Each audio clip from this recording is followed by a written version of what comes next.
नमस्कार दोस्तों, मैं एस्ट्रोलॉजर श्याम गुप्ता ज्योतिष की यात्रा चैनल में आप सभी का स्वागत करता हूं। दोस्तों, आशा करता हूं आप लोग भी मज़े में होंगे होंगे और अच्छे से सीख रहे होंगे। और पिछली क्लास 19 जो मैंने बनाया था ज्योतिष की यात्रा चैनल पे, लेकिन आगे चलते हैं दोस्तों। आज हम बात करेंगे छठवें घर के बारे में। तो छठवें घर बुध और राहु का है दोस्तों। तो ये क्या है छठवां घर से हम वैसे हमको पढ़ाया गया कि रोग ऋण शत्रु दुर्घटना, रोग ऋण शत्रु के बारे में जानते हैं, मामा दोहता पोते साले भतीजे दामाद, इसके बारे में हम छठवें घर से ये सब चीज़ देखते हैं। मान लो कोई किसी के दामाद के बारे में देखना है, मामा के बारे में देखना है। अब जैसे भगवान श्री कृष्ण की कुंडली में यहाँ शनि राहु बैठे थे, तो बोलते हैं राहु तो यहाँ फांसी की सजा भी माफ करवा देता है। यहाँ का राहु छठवें का मतलब उनको सजा देने का हक भी होता है। तो जैसी जिसकी कुंडली होती है, दिमाग इनका बहुत काम करता है दोस्तों। छठवें घर में जब राहु हो तो इनका दिमाग काम करता है, शरीर नहीं काम करता। शरीर उतना हेल्दी नहीं होता। तो अगर ऐसा है तो ये दिमाग वाले काम करें। अब कैसे दिमाग वाले काम करें? जैसे कि मुकेश अंबानी है। अब देखो मुकेश अंबानी की कुंडली आप लोग देखें, वो 3-4 ग्रह बैठे, ज़्यादा ग्रह बैठे हैं छठवें घर में।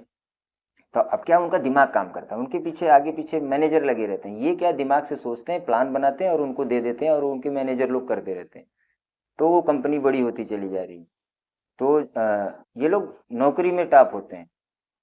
मतलब जिसका छठवां घर आबाद होता है दोस्तों, मतलब वहाँ ग्रह बैठे हो, ज़्यादा ग्रह बैठे हो, तो उनके पास सब कुछ होता है। मतलब जो भी होगा बड़ा होगा, रोग भी होगा तो बड़ा होगा, शत्रु होंगे तो बड़े होंगे, कंपटीशन होगा मार्केट में तो बड़ा होगा।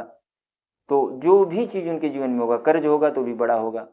तो सब बड़ा रहता है। तो कोई खराब नहीं है। 6, 8, 12 जो बोलते हैं त्रिक भाव है, त्रिक भाव में ग्रह चला गया, उतना से ही नहीं जानना है। चीज़ें समझिए, बड़े लोगों को कुंडलियाँ देखिए। तो यहाँ जिसका ग्रह ज़्यादा बैठे हुए हो तो समझ जाइए अब ये आदमी दिमाग इसका बहुत काम करता होगा। तो आप उसको पूछिए, अपने जो भी जातक की कुंडली देख रहे हैं, किसी व्यक्ति की कुंडली, किसी की भी कुंडली देख रहे हैं, तो उसमें उनसे पूछ के आप पूछिए कि आपको ऐसा है तो आप इस काम में जाइए, आपका दिमाग ऐसे काम करता है।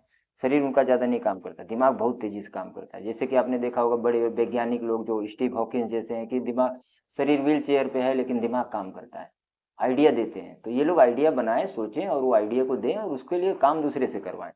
तो इस प्रकार से दिमाग छठवें घर का फल आपको जांचना है कुंडली देखते समय, तो आप पता कर सकते हैं। तो नौकरी में टॉप होते हैं, ये क्या है, टाइम के पाबंद। ये टाइम का पाबंद बना देता है दोस्तों। छठवां घर जिसका जागृत होता है वो आदमी बहुत टाइम का पाबंद होता है, अपना हर जो है काम बहुत टाइम पे करता है। लेकिन जिसका खराब होता है, छठवें घर में ग्रह नहीं हो, तो उस बुरी आदतों में भटकने का जो है, बुरी आदतें भटकते हैं। मतलब उसका टाइम का कोई पाबंद नहीं होता। वो आदमी आदमी को क्या चाहिए कि अगर छठवां घर जो है जगाना है तो फिजिकली मेहनत करें। छठवां घर जागेगा फिजिकली, मतलब एक मेहनत वाला काम करने से उसको छठवां घर जागता है।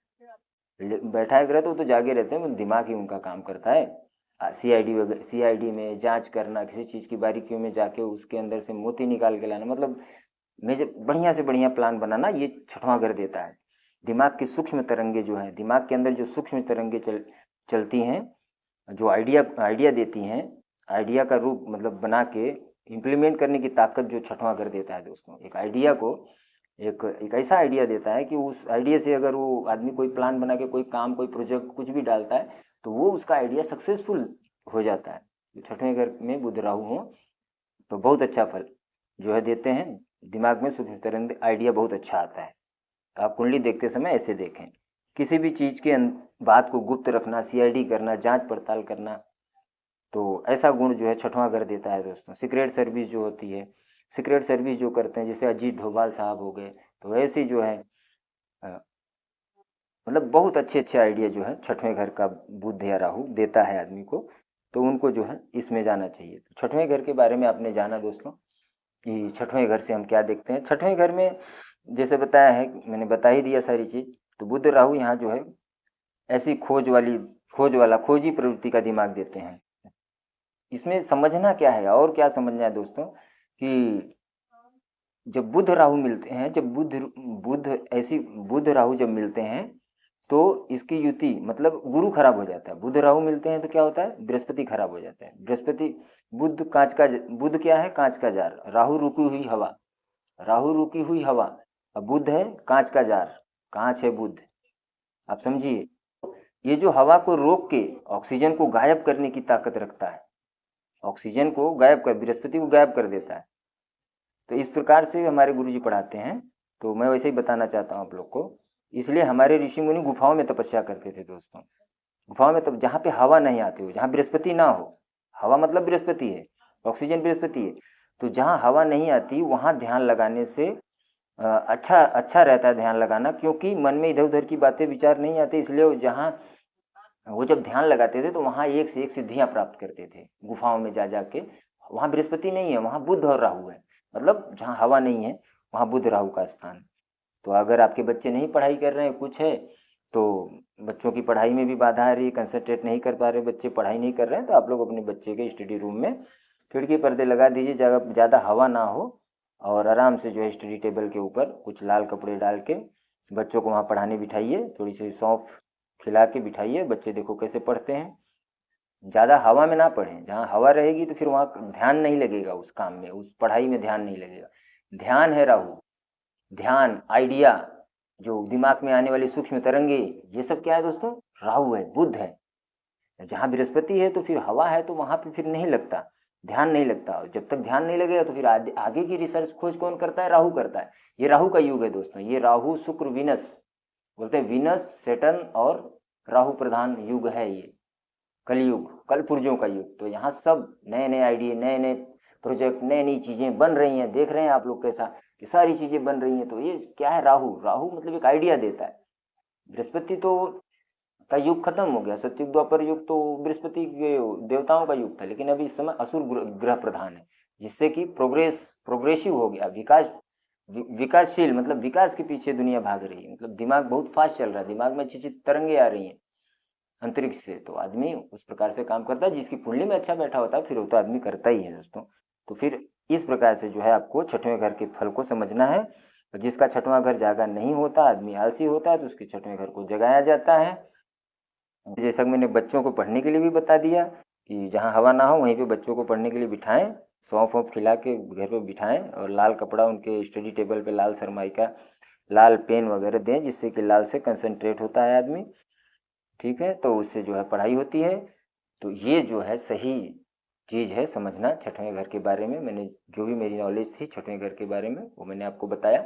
कुंडली देखते समय आप इन सारे लॉ को याद रखेंगे तो आपको कुंडली देखना आसान हो जाएगा दोस्तों। अगली वीडियो में मैं और यहाँ पे कुछ जो टिप्स था, जैसे कि गुरु मंत्र के हिसाब से मैं बता रहा था। एक पिछली वीडियो में बताया था कि जिसकी शादी नहीं हो रही है तो उनको क्या उपाय करना चाहिए। अब जिनकी गृहस्थी में कोई परेशानी है, गृहस्थी नहीं चल रही, तो उनको भी उपाय बता देता हूँ। अगर शादी ब्याह नहीं हो रहा है, गृहस्थी में भी परेशानी है, तो उनको क्या चाहिए कि 43 दिन लगातार 2 गांठ हल्दी जो है जल प्रवाह कर दें। 2 गांठ हल्दी, 2 गांठ ही लेना है, 2 गांठ हल्दी लेके उसको जल प्रवाह करें।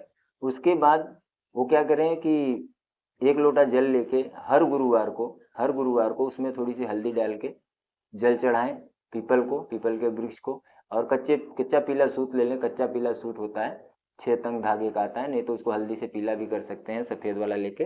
और उसको घूम के दोस्तों पीपल के पेड़ के पास घूम के 8 बार चक्कर लगा के वो धागा लपेटना है और वहाँ जल देना है। हर गुरुवार को अगर माताएं बहनें करती हैं तो उनका सुखी संसार होता है। जिनका जो है शादी हो गया है, जिनका शादी नहीं हुआ तो उनका सुखी संसार बनना शुरू हो जाता है, क्योंकि गुरु बलवान हो जाता है, गुरु ही रिश्ता लाता है।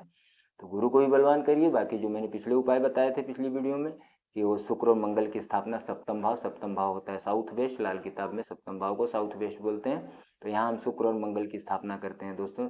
जैसा कि मैंने बताया था कि आप वहाँ शक्कर और बाजरा, मतलब चीनी, देसी खांड और चीनी वहाँ रखिए।